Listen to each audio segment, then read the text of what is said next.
அன்பு மக்கள் அனைவரையும் குபேரமலரின் மாடித்தோட்டத்திற்கு அன்புடன் வரவேற்கிறேன். இன்றைக்கி நம்ம பதிவில் வந்துட்டு மழை புயலுக்கு அப்புறம் நம்ம மாடித்தோட்டத்தில் என்ன மாதிரி பராமரிப்புகள், அதுக்கப்புறம் இன்றைக்கி நிறைய வகையான அறுவடைகள்ங்க. எப்பவும் பூக்கள் மட்டும் பறித்து காமிச்சிட்ருப்பேன். இன்றைக்கி நிறைய வகையான அறுவடைகளும் எடுத்திருக்கேன். என்னங்கிறதையும் பார்க்கலாம், என்ன பராமரிப்புகள் கொடுத்துருக்கேன் அப்படிங்கிறதையும் இன்றைக்கி பார்க்கலாங்க. இதெல்லாம் வந்து நிறைய இலைகள் வந்து இந்த மழையால் ரொம்ப பழுத்து போனப்பில் இருந்துச்சுங்க. அது நிறைய இலைகள், கத்திரி இலைகள் தாங்க ரொம்ப பாதிக்கப்பட்டுருந்துச்சு. அதை எல்லாத்தையுமே எடுத்துகிட்டு க்ளீன் பண்ணிட்டோம். அதுக்கப்புறம் இன்றைக்கி நல்ல காலையிலே எங்கள் ஊரில் நல்ல பனி மூட்டம்ங்க. பனி இருந்தாலே மழை இருக்காது, வெயில் வந்துடும்னு சொல்லுவாங்க. அதனால் நான் இன்றைக்கி உலர் உரங்கள் மழை வராதுங்கிறனால நம்ம ஏற்கனவே பயன்படுத்தி வச்ச தானியங்கள் செஞ்சோம் இல்லைங்களாங்க. தானியங்களை ஊற வச்சு அரைச்சி வச்சுருந்தோம் இல்லைங்களா, உலர் உரம், அதை இன்றைக்கி கொடுத்துட்டேன். இதில் வெந்தயம் மஞ்சள் சேர்த்துருக்கிறதுனால மேல் பகுதியிலேயே போட்டு விட்ருக்கேங்க.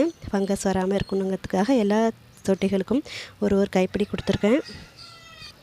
என்னங்க தோட்டம் வெறுமையாக இருக்கே அப்படின்னு பார்க்குறீங்களா? எல்லாமே இன்றைக்கி பறித்து வச்சுங்க. ஏன்னா ஒவ்வொன்றா பறித்து காட்டும்போது டைம் ஆகும்ன்ட்டு எல்லாத்தையுமே நான் பறித்து வச்சுட்டேன். என்னென்ன அறுவடைகள், எதற்காக பயன்படுத்துறதுக்காக இந்த அறுவடைகள் அப்படிங்கிறத இப்போ பார்க்கலாமா? பாருங்கள், என்ன நிறைய வகையான அறுவடைகள்ங்க. இதெல்லாம் எதுக்கு அப்படிங்கிறத சொல்லிடுறேன். இது வந்து எப்போதும் மாதிரி பூக்கள்ங்க. அதிக பூக்கள்னாலும் இன்றைக்கி அழகு பூக்கள்லாம் நிறையாவே இருந்துச்சுங்க, பறிச்சிருக்கோம். அதுக்கப்புறம் இது வந்துட்டு கூந்தல் தைலம் தயாரிக்குங்க, எண்ணெய் காய்ச்சணும். அதுக்காக கருவேப்பிலை, மருதாணி, செம்பருத்தி இலைகள், கீழா நெல்லி, ஓமவல்லி, இந்த இலைகள்லாம் பறிச்சிருக்கேன். இது வந்து இப்போ அடிக்கடி சளி பிடிச்சிக்குதுங்க. அதனால் மூலிகை பொடி தயாரிக்கிறதுக்காக அதுக்கும் வந்து வெத்தலை, ஓமவல்லி, துளசி, அப்புறம் தூதுவளை, இது எல்லாமே பறிச்சிருக்கேன்.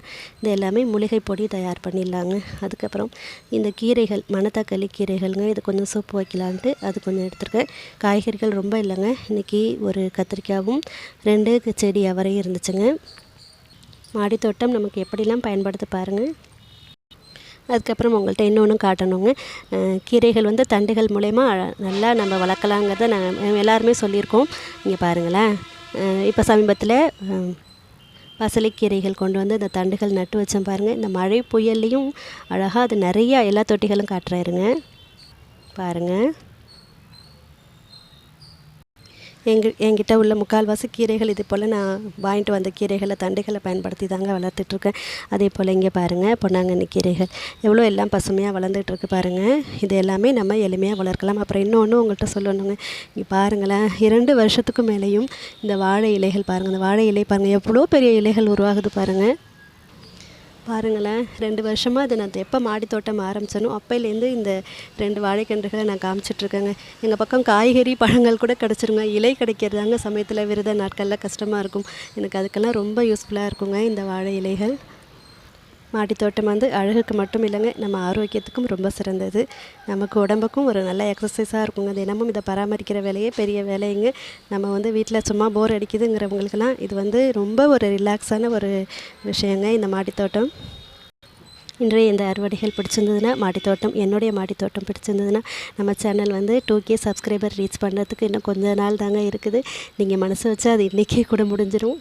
ஓகேங்க, எனக்கு சப்ஸ்கிரைப் பண்ணி சப்போர்ட் பண்ணுங்க. நன்றி, வணக்கம்.